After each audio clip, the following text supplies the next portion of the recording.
વાત હવે સુરતની કરીએ। સુરતમાંથી ગેરકાયદે ગેસ રિફિલિંગના કિસ્સાઓ સતત સામે આવી રહ્યા છે। આવો જ વધુ એક કિસ્સો પણ સામે આવ્યો છે। આપને જાણકારી આપી દઈએ કે કોઈ પણ પ્રકારની સુરક્ષા વગર ગેરકાયદે ગેસ રિફિલિંગ કરનારા સામે પોલીસની કાર્યવાહી। અમરોલી વિસ્તારની વાડીનાથ સોસાયટીમાં પોલીસના દરોડા પડ્યા અને 2 દુકાનમાંથી ગેરકાયદે ગેસ રિફિલિંગ થતું હોવાનું સામે આવ્યું। જાણકારી એવી મળી રહી છે કે પોલીસે 2 આરોપીઓને ઝડપી લીધા છે। 48 ગેસ સિલિન્ડર પણ જપ્ત કરાયા છે। સેફટી વગર આડેધડ ગેસ રિફિલિંગ કરનારા તત્વો સામે પોલીસે કાર્યવાહી કરી છે। મહત્વનું છે કે સુરતમાં તાજેતરમાં ગેસ રિફિલિંગના અલગ અલગ 3 કિસ્સામાં કુલ 5 લોકોના મોત થયા હતા।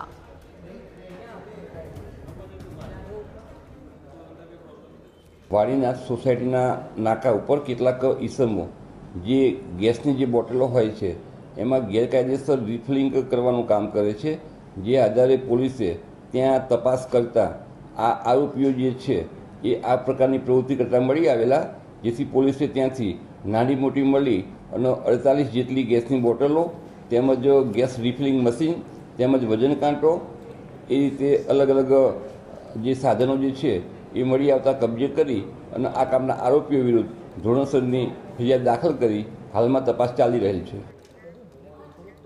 સમાચારમાં આગળ વધીએ। વધુ એક સમાચાર સુરતથી પ્રાપ્ત થઈ રહ્યા છે કે જ્યાં ઓનલાઈન ગેમિંગના નાણાં લેવા આવેલા નોઈડાના યુવકોને ગોંધી રખા હોય એ પ્રકારનો મામલો સામે આવ્યો। જોકે હવે તો આ કિસ્સામાં પોલીસે કાર્યવાહી કરી છે।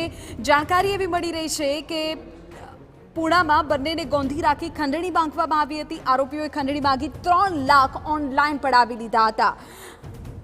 આરોપીઓને પોલીસ તપાસની જાણ થતાં બંનેને છોડી મૂકવામાં આવ્યા। પોલીસે અત્યારે તો 4 આરોપીઓને પકડીને 3 લાખ રિકવર કર્યા છે।